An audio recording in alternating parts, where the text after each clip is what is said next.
الحمدللہ الذی من علینا اذ جعلنا من امت حبیبہ المصطفیٰ اما بعد فاعوذ باللہ السمیع العلیم من الشیطان الرجیم بسم اللہ الرحمن الرحیم ان اللہ وملائکتہ یصلون علی النبی یا ایہا الذین آمنوا صلوا علیہ وسلموا تسلیما الصلاة والسلام علیک یا سیدی یا رسول اللہ وعلی آلک واصحابک یا سیدی یا نور اللہ۔ بعد از حمد و صلات، محترم ناظرین و سامعین، جیسا کہ آپ تمام کے علم میں ہوگا کہ پچھلی نشست میں ہم نے قرآن مجید برہان رشید کی سورۃ الفاتحہ کی پہلی دو آیات کی ہم نے آپ کے سامنے تفسیر عرض کی تھی، اور اس تفسیر ہمیں قرآن کی کیوں ضرورت ہوتی ہے اس کی بھی وجہ ہم نے پچھلی نشست میں بیان کی تھی۔ انشاءاللہ آج ہم پہلی دو آیات کے بعد والی آیاتوں کی ہم تفسیر آپ کے سامنے عرض کرنا چاہیں گے۔ محترم ناظرین و سامعین، پیچھے رب تعالیٰ نے اپنی ثنا بیان کرنے کے بعد، اپنے دو اوصاف بیان کرنے کے بعد، اب آگے میرا رب ارشاد فرما رہا ہے کہ مالک یوم الدین، روز جزا کا مالک۔ فرمایا کہ مالک یوم الدین، جزا کے دن کا مالک۔ اب یہاں پر جزا کے دن سے مراد جو ہے نا، وہ قیامت کا دن مراد ہے، یعنی کہ قیامت کے دن کا مالک۔ ویسے تو مالک اس کو کہتے ہیں جو اپنی موجودہ چیزوں میں کوئی جیسے چاہے وہ بندہ تصرف کرے، اس کو مالک کہتے ہیں۔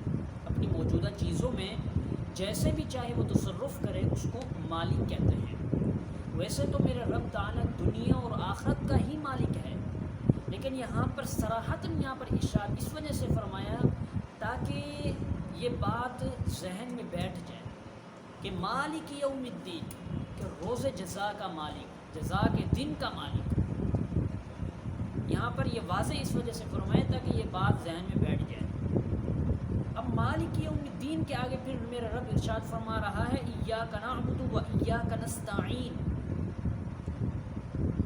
اب اپنی تعریف و ثنا کے بعد بیان فرما رہا ہے مخلوق کے لیے۔ مخلوق کہتے ہیں ہم خاص تجھ ہی سے مدد مانگتے ہیں اور ہم خاص تیری ہی عبادت کرتے ہیں۔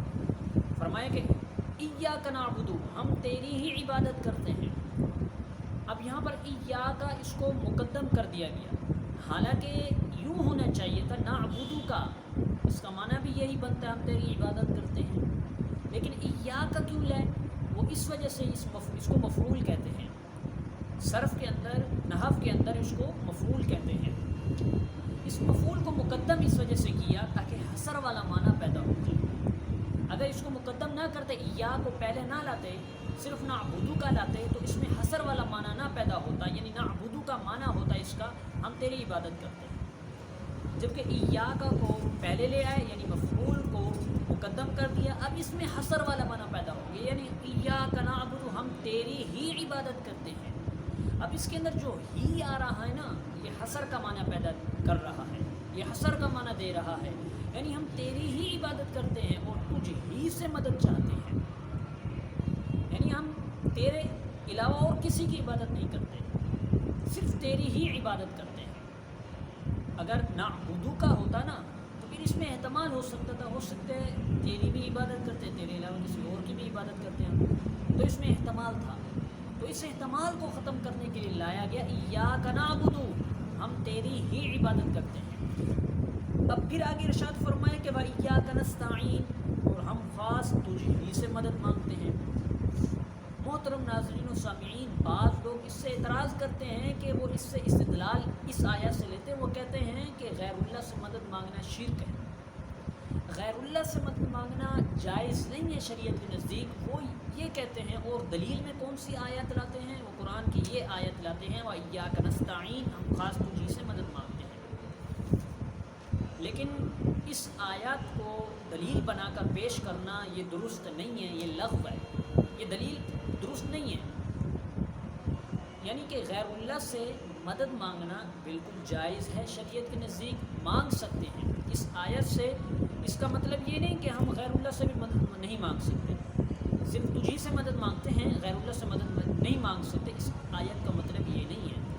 اللہ تعالیٰ کی عطا سے غیر اللہ بندوں کا مدد کرنا، اللہ کی عطا سے، یہ ذہن میں رکھیے گا، یہ لفظ اللہ کی عطا سے بندوں کا مدد کرنا یہ اللہ ہی کا مدد کرنا ہوتا ہے، اور یہ احادیث میں بھی موجود ہے، قرآن کی آیات میں بھی موجود ہے۔ جیسا کہ بدر کے دن صحابہ کرام کی فرشتوں نے مدد کی، کافروں کو فرشتوں نے ہلاک کیا، صحابہ کرام کی مدد کی، کس نے مدد کی؟ فرشتوں نے مدد کی۔ اور رب تعالیٰ خود قرآن میں ارشاد فرماتا ہے وَلَقَدْ نَصَرَكُمُ اللَّهُ بِبَدْرٍ وَأَنْتُمْ أَذِلَّةٌ، البتہ تحقیق ہم نے تمہاری بدر میں مدد کی اور تم اس وقت بے سر و سامان تھے۔ مدد کون کر رہا ہے محترم ناظرین و سامعین؟ مدد فرشتے کر رہے ہیں، لیکن رب تعالیٰ فرما رہا ہے ہم نے مدد کی۔ تو اس آیت کا مطلب یہ ہے کہ اللہ کی عطا سے بندوں کا مدد کرنا یہ اللہ ہی کا مدد کرنا ہوتا ہے۔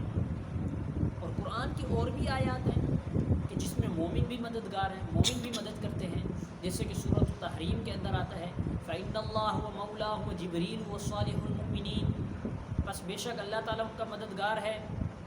فَإِنَّ اللَّهَ مَوْلَاهُ وَجِبْرِيلُ، اور جبریل مددگار ہے، وَصَالِحُ الْمُؤْمِنِينَ، اور نیک مومن مددگار ہیں۔ اب اس کے اندر آ گیا کہ مومن بھی مددگار ہیں، مومن بھی مدد کرتے ہیں، لیکن جو لوگ اعتراض کرتے ہیں خاص اسی سے ہی مدد مانگنی چاہیے، کسی اور سے مدد نہیں مانگ سکتی، یہ بالکل غلط ہے۔ ان کو شریعت کی سمجھ نہیں ہے، ان کو چاہیے کہ اور بھی آیات دیکھیں کہ میرے رب نے کیا ارشاد فرمایا۔ تو ارشاد فرمایا کہ ایاک نعبد و ایاک نستعین، ہم خاص تجھ ہی سے مدد مانگتے ہیں اور تیری ہی ہم عبادت کرتے ہیں۔ پھر آگے ارشاد فرمایا کہ اہدنا الصراط المستقیم، ہمیں سیدھا راستہ چلا۔ ساری چیزیں بیان کرنے کے بعد اللہ تعالیٰ نے اپنے حمد و ثنا، اپنی تعریف بیان کرنے کے بعد مومنوں کی جو صفات تھی کہ ہم تیری ہی عبادت کرتے ہیں اور تجھ ہی سے مدد مانگتے ہیں، یہ بیان کرنے کے بعد اب ہمیں یہ دعا بتائی جا رہی ہے، آگے یہ دعا ہے اہدنا الصراط المستقیم، کہ ہم کس راستے پر چلیں۔ تو یہ دعا ہمیں سکھائی جا رہی ہے کہ ہمیں سیدھا راستہ چلا، اور یہ سیدھے راستے سے مراد جو ہے نا یہ عقائد ہے، یعنی کہ انبیاء کرام کا ہمیں راستہ چلا اور صالحین، متقین، پرہیزگار کا ہمیں راستہ چلا۔ اس آیت سے یہ مراد ہے اہدنا الصراط المستقیم، ہمیں سیدھا راستہ چلا، انبیاء کا راستہ ہی ہے۔ تو محترم ناظرین و سامعین، یقیناً سیدھا راستہ جو ہے، صحیح مذہب جو ہے، صحیح مسلک جو ہے، وہ الحمدللہ ثم الحمدللہ اہل سنت و جماعت ہی ہے۔ یعنی ہم سنی حضرات جو ہے نا، سنی، یہ بہترین مذہب ہے، یہ بہترین مسلک ہے۔ اور احادیث طیبہ میں موجود ہے، میرے آقا نے ارشاد فرمایا کہ بنی اسرائیل کے 72 فرقے ہیں اور میری امت کے 73 فرقے ہوں گے، ان میں سے 72 جہنمی ہوں گے اور ایک ناجی ہوگا، نجات پانے والا ہوگا۔ صحابہ نے عرض کیا رسول اللہ وہ کون ہے، وہ نجات پانے والا کون سا گروہ ہے؟ تو میرے آقا نے ارشاد فرمایا جو میرے اور میرے صحابہ کے عمل پر چلے گا، میرے اور میرے صحابہ کے طریقے پر چلے گا، وہ ناجی فرقہ ہوگا، وہ ناجی گروہ ہوگا، وہ نجات پانے والا گروہ ہوگا۔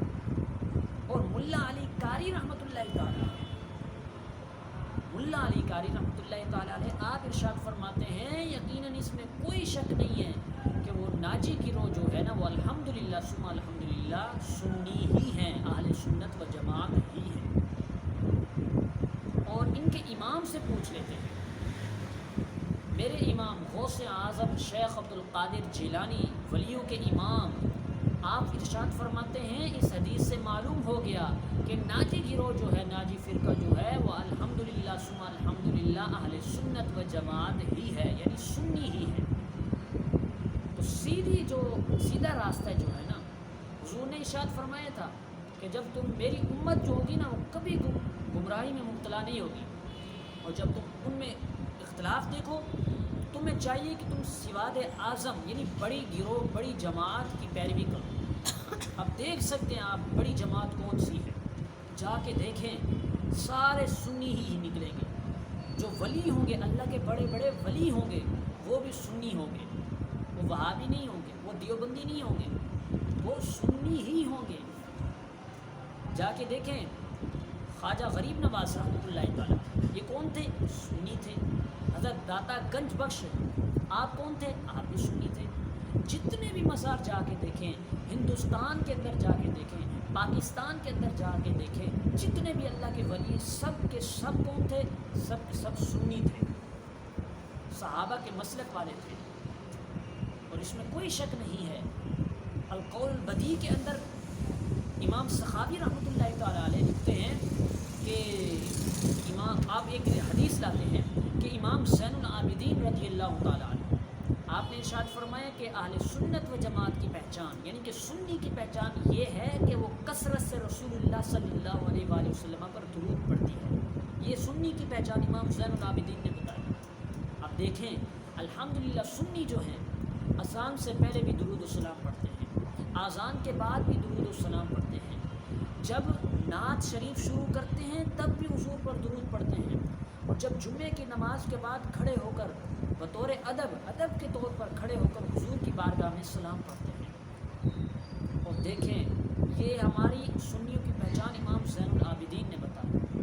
تو محترم ناظرین و سامعین، اللہ نے ارشاد فرمایا کہ اہدنا الصراط المستقیم، ہمیں سیدھا راستہ چلا، اور یقیناً وہ سیدھا راستہ جو ہے وہ الحمدللہ اہل سنت و جماعت ہی ہے۔ انشاءاللہ پھر ہم آگے اگلی نشست میں اور آیات کی آپ کے سامنے تفسیر بیان کریں گے، تب تک ہمیں اجازت دیں۔ رب تعالیٰ سے دعا ہے جو میں نے آپ کے سامنے باتیں عرض کی ہیں، ان سب کو اپنی بارگاہ میں قبول منظور فرمائے۔ وما